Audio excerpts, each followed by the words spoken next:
अस्सलाम वालेकुम dear students, कैसे हैं आप सब लोग। उम्मीद है सभी बखैर आफियत होंगे। तो हम चैप्टर 4 के एंडिंग एक्सरसाइजेस की तरफ चल रहे थे। तो हमारी 4.6 जैसा कि आपको पता है ख़त्म हो चुकी है। आज हम एक्सरसाइज 4.7 को स्टार्ट करेंगे, ठीक है।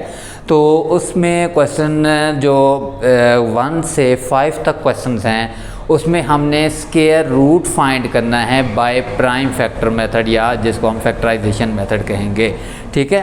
तो क्वेश्चन नंबर 1 मैंने इसको लिखा हुआ है, स्क्वायर रूट हमने फाइंड करना है बाय फैक्टराइजेशन, और ये हमें वैल्यू गिवन है क्वेश्चन नंबर 1 के अंदर। क्या वैल्यू गिवन है? 16y² - 56y + 49। सबसे पहला काम हमने इसकी फैक्टराइजेशन करनी है, उसके बाद हमने इसका स्क्वायर रूट बताना है कि इसका स्क्वायर रूट का आंसर क्या है। तो हम फैक्टराइजेशन क्योंकि 4.1 4.2 में कम्प्लीटली सीख चुके हैं, तो बस हमने सिर्फ इसकी पहले तो फैक्टर बनाने हैं। और फैक्टर बनाने का मेथड मैं अगेन अपनी बात रिपीट कर दूं कि फैक्टराइजेशन इसका मतलब होता है सम डिफरेंस ख़त्म करके प्रोडक्ट लेकर आना। तो सबसे पहले देखें जी, मैंने 3 आपको स्टेप्स बता रखे हैं फैक्टराइजेशन। जब कभी भी आपने फैक्टराइजेशन करनी है, ओनली ऑन 3 स्टेप्स आपने अप्लाई करने हैं। नंबर 1, इसमें कॉमन चेक करें, और कॉमन जब भी चेक करेंगे तो आप नंबर ऑफ टर्म्स के ऊपर डिपेंडेंट हैं। सबसे पहले आपने ये देखना है 2 टर्म्स गिवन है क्वेश्चन में, 3 है या 4 है। अगर आपको 2 टर्म गिवन है तो कॉमन जो ले रहे हैं वो दोनों में होना चाहिए। अगर 3 है तो कॉमन जो ले रहे हैं वो तीनों में होना चाहिए। और अगर 4 हैं फिर 2 टर्म्स को अलग कर लेते हैं और 2 टर्म्स को अलग कर लेते होते हैं। हाँ, ये भी पॉसिबल है 4 टर्म के केस में एक ही वेरिएबल या एक ही कांस्टेंट जो है सब में मौजूद हो, तो वो भी कॉमन लिया जा सकता है। लेकिन आमतौर पर हम 4 टर्म के केस में 2 टर्म्स को अलग कर लेंगे, उनमें से एक चीज़ कॉमन लेंगे, फिर अगली 2 में से एक कॉमन लेंगे, और फिर अंदर सेम फैक्टर लाकर उसको एक बार फिर से कॉमन लिया जाएगा। तो खैर हम अपने क्वेश्चन की जानिब आते हैं। क्वेश्चन है हमारा 16y² - 56 + 49। सबसे पहले कॉमन चेक करें। कॉमन तो इसमें कुछ है ही नहीं, तो सेकंड ऑप्शन हमारे पास क्या होता है? फार्मूला क्रिएट करना। सबसे पहले देखें a² हमें नज़र आ रहा है किस फॉर्म में, देखें y पर स्क्वायर है, 16 हम जानते हैं कि इसका 4 का स्क्वायर होता है। तो पहला काम है हम सिर्फ फैक्टर बना रहे हैं, मेथड की तरफ बाद में आएंगे, स्क्वायर रूट। अच्छा जी, a², फिर हमें क्या चाहिए होता है? +b²। पहले तो देखें मिड में जो है प्लस है ही नहीं, तो इसको b² बनाने का सोच भी नहीं सकते। 49 7 का स्क्वायर होता है, तो क्या आ गया? a² + b²। दरमियान में जो साइन मौजूद है हम उसको यूज़ करेंगे। प्लस है तो +2ab के लिए, और अगर माइनस है तो -2ab के लिए। तो -2a आपके पास क्या है? 4y, एंड b आपके पास है 7। अब अगर इसको गौर से देखें, 2 4 8 8 7 56, वही चीज़ आपको रिज़ल्ट मिल रहा है। इसका मतलब आप इसको इस फॉर्म में लिख सकते हैं। तो a² + b² - 2ab, जिसको हम क्लोज करते हैं तो क्या आंसर आता है? a - b²। ठीक है। सबसे पहला काम हम इसके फैक्टर लेकर आएंगे और स्क्वायर फॉर्म के अंदर कोशिश करेंगे लेकर आएंगे, क्योंकि जब स्क्वायर का स्क्वायर रूट अप्लाई करते हैं तो square and square root cancel हो जाता है। हमारा मेन मकसद तो है ना स्क्वायर रूट फाइंड करना। अब हम इसका स्क्वायर रूट फाइंड करेंगे तो हम लिखेंगे स्क्वायर रूट = इस वैल्यू के ऊपर हमने स्क्वायर रूट डाल देना है, 4y - 7 होल का square. Square and square root cancel हो जाएंगे, तो क्या बचेगा हमारे पास? 4y - 7। एक चीज़ याद रखिएगा, जब भी हम स्क्वायर रूट अप्लाई करते हैं तो जो उसका रिज़ल्ट आता है, स्क्वायर रूट हमें 2 साइंस प्रोवाइड करता है, एक प्लस का और एक माइनस का। तो इसके ऊपर हम कभी बाद में भी डिस्कस करेंगे कि हम जो स्क्वायर रूट लेते हैं उसका आंसर 2 साइंस में क्यों आता है, प्लस या माइनस का। अगर आप ये वाकई जानना चाहते हैं तो उसके लिए आप कमेंट सेक्शन में आप मुझसे रब्ता कर सकते हैं, फिर मैं आपको एक्सप्लेन कर दूंगा कि स्क्वायर रूट के 2 आंसर्स क्यों निकाले जाते हैं। तो खैर अभी के लिए हमारे पास यही आंसर है इस क्वेश्चन का। उसने स्क्वायर रूट फाइंड करने को बोला था, और ये क्वेश्चन नंबर 1 का हमारे पास आंसर मौजूद है। अब हम चलते हैं इसके क्वेश्चन नंबर 2 की जानिब। क्वेश्चन नंबर 2 में हमारे पास है 25a⁴ -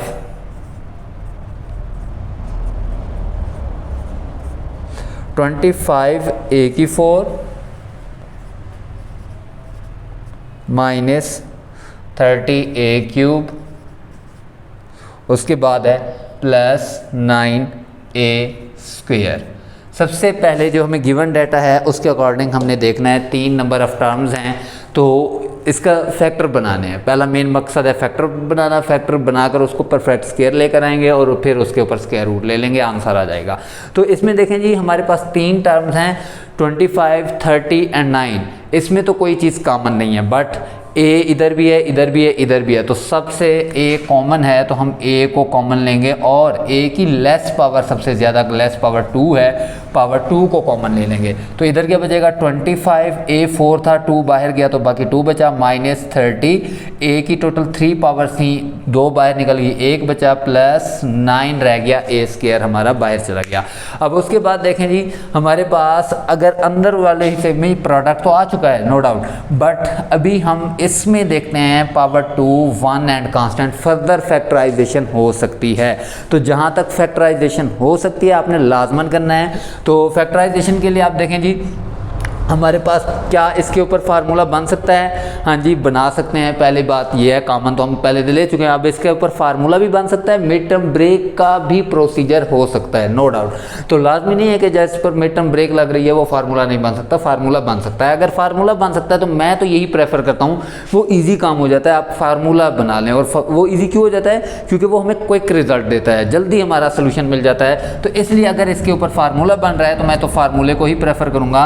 आप चाहें तो इसके ऊपर मिड टर्म ब्रेक वाला प्रोसीजर अप्लाई कर सकते हैं। देखें कैसे बन रहा है, 25a स्क्वायर है तो a पर स्क्वायर हमें शो करवा रहा है कि हम इसको a स्क्वायर में कन्वर्ट कर सकते हैं। तो 25 5 का स्क्वायर होता है, ये लें जी a square, plus b square चाहिए तो 9 के साथ देखें 3 का square, a square plus b square. अब यहाँ पर साइन देखेंगे, प्लस है तो प्लस, माइनस है तो माइनस, -2a, a हमारा 5a एंड b हमारा 3।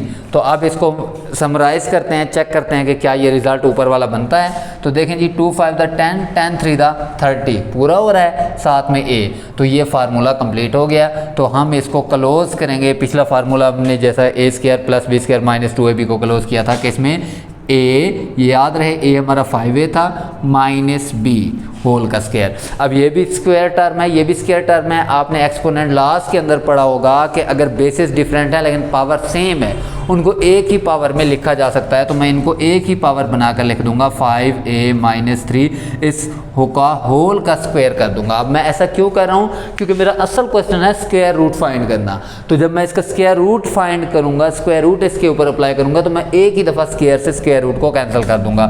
तो अब हमारे पास हम क्या लिखेंगे, square root is equal to हो जाएगा, स्क्वायर रूट डाल देंगे इस वैल्यू का, a into 5a minus 3 whole square का, square and square root cancel. तो जब भी हम स्क्वायर रूट लेंगे तो दो आंसर्स मिलेंगे, एक प्लस का और एक माइनस का। तो प्लस माइनस 5a माइनस 3 ये हमारे पास इस क्वेश्चन का आंसर है। तो क्वेश्चन नंबर 2 के बाद अब हम चलते हैं नेक्स्ट क्वेश्चन नंबर 3 की जानिब।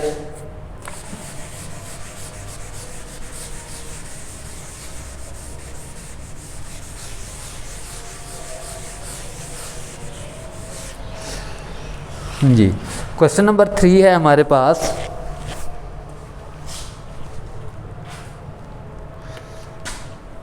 ये थोड़ा टेक्निकल क्वेश्चन है, इसको देखिएगा। X square minus 1/x square whole square plus 4 into x square minus 1/x square plus 4, और आगे एक कंडीशन दी गई है सवाल के अंदर, x does not equal to 0।